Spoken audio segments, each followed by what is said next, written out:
ఏమన్నాడు? వీళ్ళలాగా లంచాలు తీసుకోవట్లేదు, ఒకలాగా నేను తిడతలేదు నాయన, అట్టలేను ఇట్టలేను, అందుకు నీకు స్తోత్రాలని చెప్పి ప్రార్థన ముగించాడు.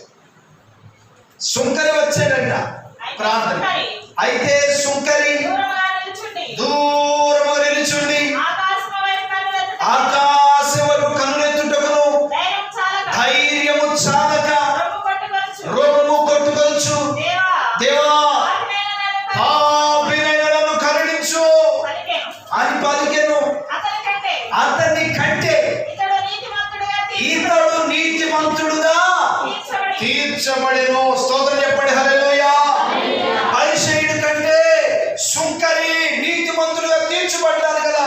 కారణం ఏంటంటే తన పాపమును దేవుని సన్నిధిలో ఒప్పుకున్నాడు. తమ పాపమును దేవుని సన్నిధిలో ఒప్పుకున్నాడు. మనము దేవుని యొక్క సన్నిధిలో ప్రతి దినము కూడా ఒప్పుకోవాలి. ప్రతి దినము మనం మన యొక్క మాలిన్యమును కడుగుకోవాలి. ప్రతి దినము అయ్యా ఎక్కడ నేను తప్పిపోతున్నానో, నా ఆలోచనలో తప్పిపోతున్నానో, నా క్రియలో తప్పిపోతున్నానో, నేనేమి చేయకూడదు అనుకుంటున్నాను. కొంతమంది ఉంటారు చేతులు ఆడకూడదు అనుకుంటారే చేతులు ఆడుతుంటారు. అది ఒక బలహీనత. అర్థమవుతుందా? అబద్ధం ఆడకూడదు అనుకుంటేనే అబద్ధం ఆడుతుంటారు. అది ఒక బలహీనత. ఇవన్నీ ఏంటి? పాపమే. దాన్ని బట్టి ఏం చేయాలి? దేవుని యొక్క సన్నిధిలో ఆ బలహీనత విషయమై దేవుని సన్నిధిలో ప్రార్థన చేసుకోవాలి. ప్రార్థన చేసుకోవాలి. ప్రార్థన చేసి ఒప్పుకోవాలి దేవుని యొక్క సన్నిధిలో. కనుక తమకు తామే నీతిమంతులు అనుకునే వారు ఉంటారు. తమకు తామే ఏదో మేము గొప్ప కులంలో పుట్టామండి, అందుకని మేము నీతిమంతులు. ఎవడన్నాడు నేను నీతిమంతులని?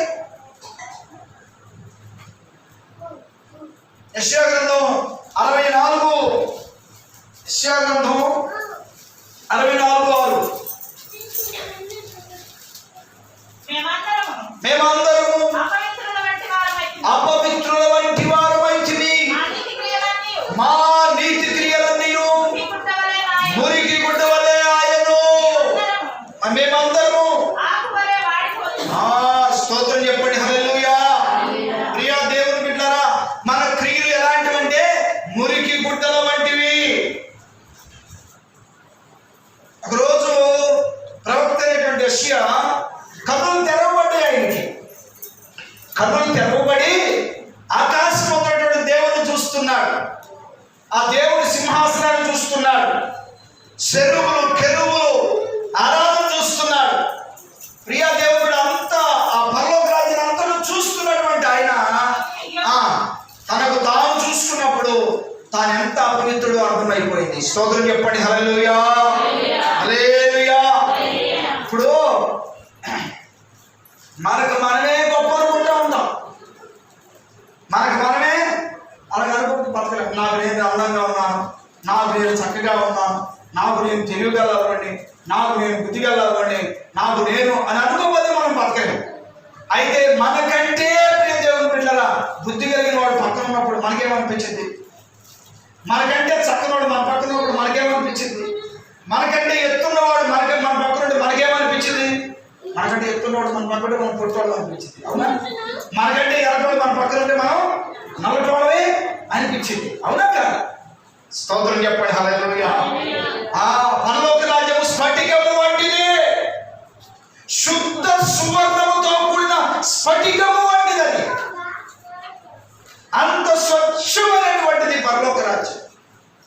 పరలోక రాజ్యం వెళ్ళాలంటే మనం కూడా స్వచ్ఛమైన వారిగా ఉండాలి. ముడతైనను మచ్చైనను కళంకమైనను అటుది ఏది లేని నిర్దోషమైనదిగా మార్చబడాలి. హల్లెలూయా, హల్లెలూయా. అది మన వల్ల అయ్యే పని కాదు.